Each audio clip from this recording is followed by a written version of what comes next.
It doesn't matter if you want to be a CEO or a stay-at-home wife and mum. Chances are if you're watching this video, then you want to be successful in whatever it is that you do. And whether we use finances or legacy or relationships as a metric of success, I want to draw on the key characteristics and traits that I see come up time and time again in successful women, whether I'm observing them, from TV and celebrities, or, traditional business women, or whether it is women that I know on a day-to-day in my personal life, mums, wives, and so forth. And I'm a big fan of learning from others. I think it's really a superpower if you can observe other people and learn from their wisdom and their experiences. So let's just get straight into it. Now, the first thing on this list is all about impact, an ability and a desire to impact others. And I want to use two stories to illustrate this and show that impact can look different depending on the angle that you're coming from. Now, the first story is about a lady called Melanie Perkins, and you may not know her by name, but you've probably used her tool to do something in your life. If you've ever used Canva to make anything like a business document or something for university, I know personally I've used it to create my ebook that, has allowed hundreds of women to get into weightlifting. I've used it for my thumbnails. I've used it for invoices so, I can collect my coins. There are so many things and so many ways people are using Canva every day. This is a more traditional example of a woman who had the desire and the capacity to take her knowledge, her information, her ideas, and basically democratize it, spread it to the masses and allow other people to interact and create with this tool that she has used and she has made. We identify her as successful not just because of the millions that she's made, but because the impact she has had on people's lives. Now the story of the other successful woman who you almost definitely haven't heard of because it's my grandma, and if you have, then that's kind of weird. But she didn't really do anything crazy in terms of business, right? Like, I don't actually know to this day what she actually did when she was working before retirement, but I don't care. I know about the impact that she had on her family and her community. I can tell you how she poured love into all of her children and grandchildren and all of the people in the wider community who knew her. I'm talking from London to Freetown in Sierra Leone, where she's from.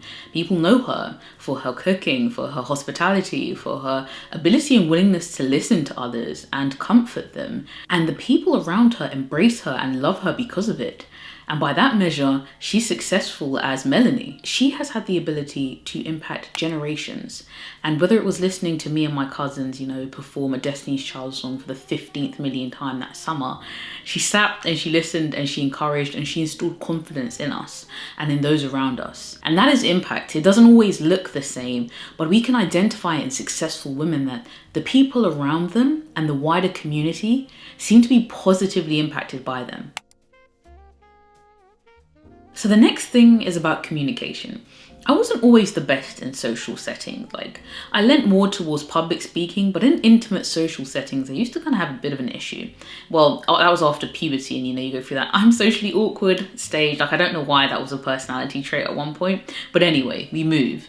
And I did a number of things to kind of get out of this, which I could talk about in another video, but the reality is that I noticed that all the successful women that I'd ever come across, that I'd ever seen, were excellent communicators. They not only knew the benefits of strong relationships, but they knew how to build and cultivate them through communication, through the way that they spoke to people, right, to the way they made people feel. Not only do they articulate themselves well, and not only are they able to switch context depending on the setting, but they're also able to listen and listen effectively in a way that makes the other person feel heard.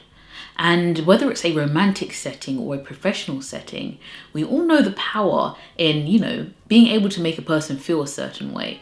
So, do with that information what you please. The next thing I want to talk about is being a lifelong learner. I'm learning all the time. The tombstone will be my diploma. That is a quote from the late Eartha Kitt. And I think in reality, it takes either arrogance or stupidity for an individual to believe that they are done learning, that they have reached the peak of knowledge and wisdom, and that is it for them now. Successful women are lifelong learners, right? And they seek out knowledge, whether it be in books, whether it be from videos, whether it be from mentors, whatever it is. And whatever they are trying to pursue, whether it is their business, whether it is their career as a lawyer, whether it is their ability to parent and parent effectively and nurture children who go into the world self-assured, confident, happy, kind, these things take skill and constant refinement in order to master, if you'd like. There's a theory known as the blind spot theory or the blind spot matrix. And one of the boxes in this matrix is unknown unknowns. I believe really intelligent people and really successful people know that unknown unknowns, which is things that we don't even know that we don't know yet.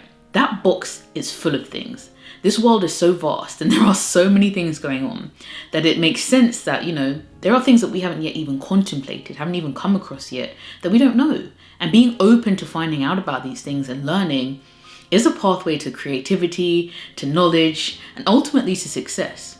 Just think of any successful woman you've ever come across or admired, and think about if she stopped learning at any point. The next thing is all about recharging and refocusing. Can you pour from an empty cup? The reality is no, and successful women understand this. In order to give their best to their communities, to their families, to their business, they have to be investing in themselves. Now, sure, we all have an ability to really pull things out of the bag when we thought nothing was left, but that's not the optimal state that we want to be in. And a lot of successful women have identified the things that they need in order to recharge and show up as their best self. And the funny thing about life is, even if you don't want to accept that you can't pour from an empty cup and that you're running out, life will surely smack you in the face in some way to remind you that, oh, got nothing left.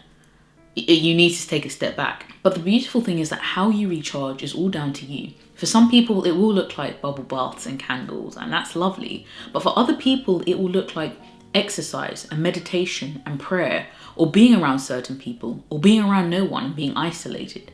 It's all down to you to find what works for you, what brings the best out of you, just as successful women have done. Humans are extraordinarily resilient, men and women alike. But successful people in general understand that pouring from a full cup will yield better results for everyone involved. The next thing is all about risk and delusion. Risk is an inevitable part of life if you want to grow and succeed. Right? You have to be able to take risks and be willing to take risks. And again, this is a trait in all successful women, whether the risk is starting a business or having a child. Those are all risks. They carry a potential downside. And yet, these women do it anyway. They understand that if they want to reap the rewards, they have to be willing to potentially deal with the consequences. And whilst I have spoken about confidence, and I don't think confidence is really about delusion at all, but is really about evidence, successful women understand that failure is a possibility. But in order for them to get what they want out of life, right, whatever that is, they are willing to take the risk. They're willing to bet on themselves. And finally, ownership and accountability.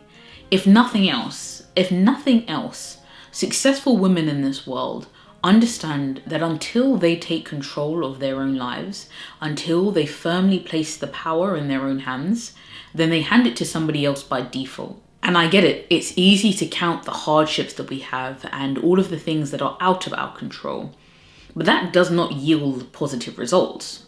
The successful women that we see in this world are not dwelling on these things. That doesn't mean they don't have hardships and have problems, but they have chosen to live a more optimal life, either to navigate past these things or actually just incorporate them as part of their journey. They are proactive. They take ownership of their success and what it is that they want in life, what it is they want from their romantic situations, what it is they want from their families, from their business, from their careers. They don't wait for opportunities to come to them. They make them. Ultimately, success will look different to all of us. What I determine as a successful life may not be the same as what you determine. And yet, we can still see these traits and characteristics across the board in women who we admire and who are embraced by the people around them. I hope you found this video useful, and if not, at least a little bit interesting, and I will see you in the next one.